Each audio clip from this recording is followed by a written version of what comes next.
If you've ever wondered how porting is done on a rotary engine, today's video is definitely a very therapeutic and exciting video for you. It was for me. This is the fat iron for the 20B engine, the 3-rotor. And there are two sides of concern. This smaller port goes to the rotor on this side, and that's considered a primary port.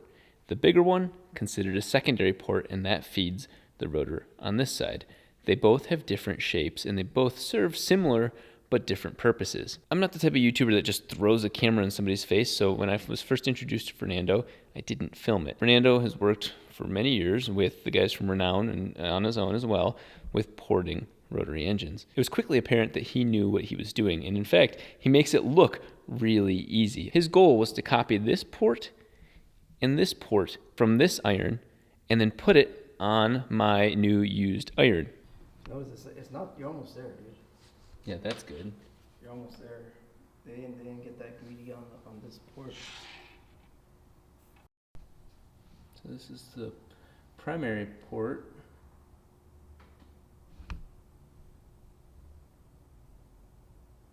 Wow. And I can feel it. It kind of at that last second comes up.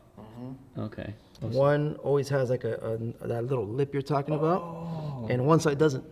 The casting's different on both sides? Yeah. Okay. So one will always have like a little bevel in. Yeah. And the other one will just be more of a gradual slope. Oh my God. So it always fucks with you when you're porting them because you're like, fuck, it looks like shit, and you have a seam line sometimes right here too. Yeah. So you're over there, trying to take the seam line out so they look nice. The process looks really straightforward when you're watching him do it. His first trick was to map this out and use these two dowel pins to locate the piece of paper as to where this port was on the engine. And then we flipped it over and did the same for the secondary port as well. They also have dowels. So it's kind of neat. You'll see, there'll be metal templates normally, but you'll see the template has one here and one here, and that's for primary and secondary. Once he mapped those out, he then took them from this one, put it onto the other one, and then drew out the edges that needed to be cut or cleaned up from this flat surface first.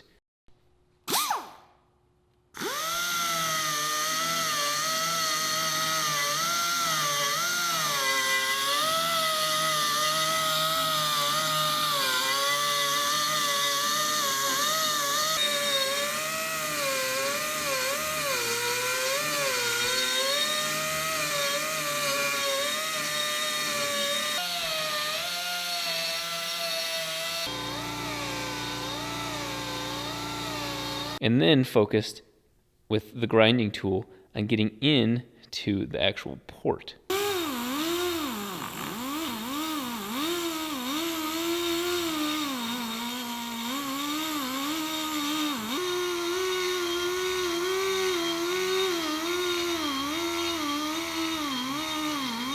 I mean, your hands are impressively sensitive, and so you're really feeling, comparing this one to the other one, you could tell the smallest differences. You couldn't see them, you could feel them.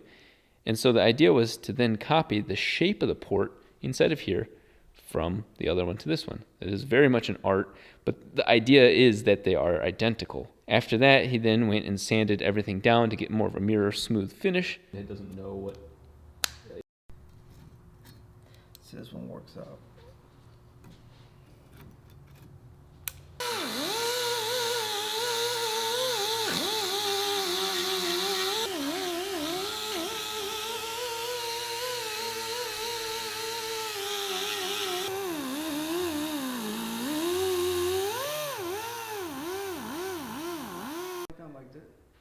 You gotta make a big ass. And then finally, as a courtesy, went and made sure all of the irons had basically the same primary and secondary ports. I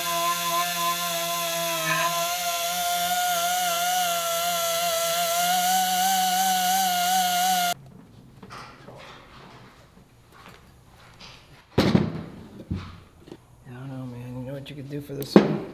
Like if you go like this, dude, you'll see that it doesn't, no matter which way you do it. Yeah. I don't think it's gonna ever really affect you that much. I don't know if you want to try it. That with the light outside, I can actually see that ring. Yeah. I mean, this thing's been making so much power for so long. You probably put who knows how many miles onto this outer one right here. Yeah. It was heating up here a little bit, you know. Yeah, exactly. Now that's side seal. Okay. That other one was definitely whatever the hell flew out. It went right between the space of those two, wedged itself in there, and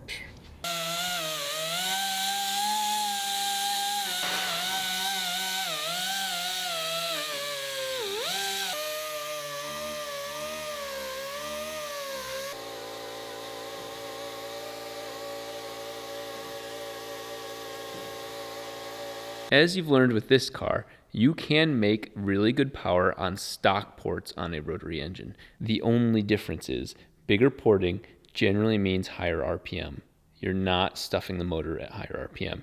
This 4-rotor makes a lot of power down low. As you may notice looking at the dyno graph, you see it coming down well before 10,000 RPM. That was the goal with this engine, and it certainly did that. This 3-rotor is street ported, and these are the infamous ports that are blocked out and grayed out in a lot of videos. That was done out of respect, but there's nothing too particularly wild about them. They are very well done street ports. As a rotor goes past these ports, there are no valves. The side of the rotor swipes past it, and that creates the on and off of air. The air is coming in, the rotor goes past it, air can't come in anymore. Where this trailing edge right here is really what dictates the end of the timing. When people port, they port this way and this way.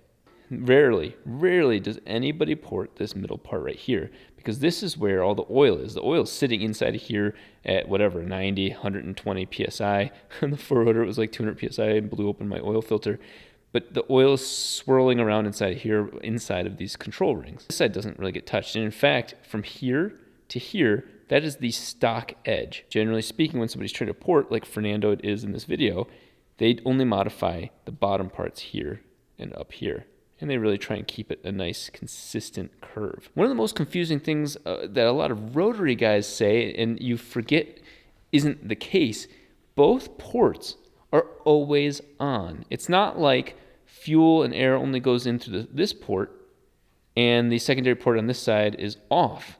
They're both on. Why I want to bring that up is because on normal rotary engines, you can see right here, there's a fuel injector. That's called the primary fuel injector.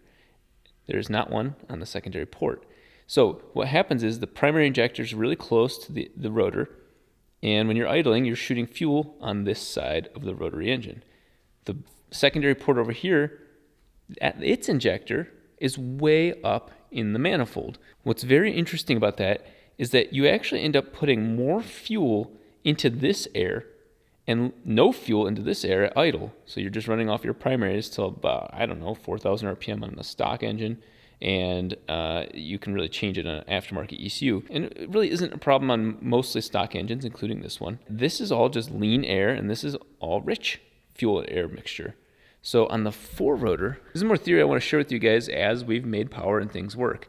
You'll notice there are 8 injectors in a row and then 8 injectors in a row. These 2 tubes go down to the primary and secondary sides of this rotor, these 2, and so on. So looking at the rotary engine that's going to be in the C8 ultimately, here you can see that small primary, larger secondary. Both sides are getting fuel to this rotor. Now that it's the night before Dave shows up to help assemble this motor, I want to do a couple things to get it ready. One is just clean up the apex seals. Some of them have just some grime and whatnot, so just gently take that surface down. And then also get my engine stand ready for the 3-rotor. I did actually originally build it for it, and I had pieces like this made from the kit from Harbor Freight. I want to weld this to the actual handle. I hate that it all moves and I use shims and all that sort of stuff, so I'm going to work on just tack welding that all together, and that goes onto the middle iron. In this case, it goes onto this side. While this surface is flat, I did notch it for having the second iron show up. If you connect the 3 holes in the middle iron to here, here, and there, one of the other irons actually has bolts that stick out right there. So if you look at how flat that is, you'll notice that this surface goes to about there, which is why this was cut to go like that. So I'm going to weld this onto that because I have no intention of using that for a piston engine or anything else. That way pieces aren't flying around. So I'll get 2 of these lengths welded onto it, make them for these 2 holes, and then the 3rd hole bolts in right there. I got the 2 surfaces all cleaned up and prepped, so I'm just going to tack weld those together so I can take it off of the fat iron. This is my bad one, so I'm not too worried about how it's working in this situation. Got it all straightened up there, Oh, I moved a little bit, but you get the idea. Gonna go tack it in, and then I'll do the same thing with this one as well. This thing's gonna need some serious juice based on how thick all this crappy mild steel is. So let's see if we can penetrate it.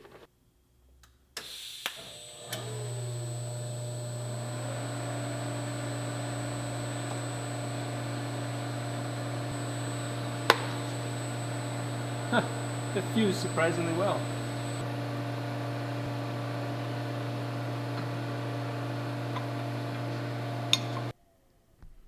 Well, that's definitely not Isaiah's work, but I'm super impressed with how quick this thing just fused together.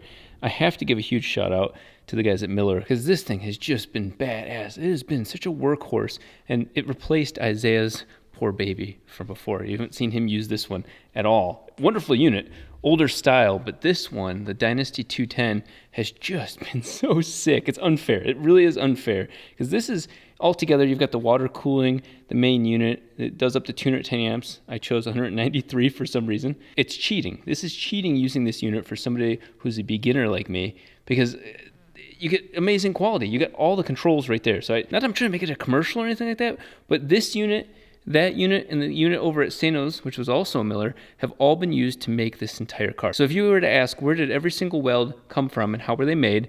They were made mostly with everybody else's talent in this machine.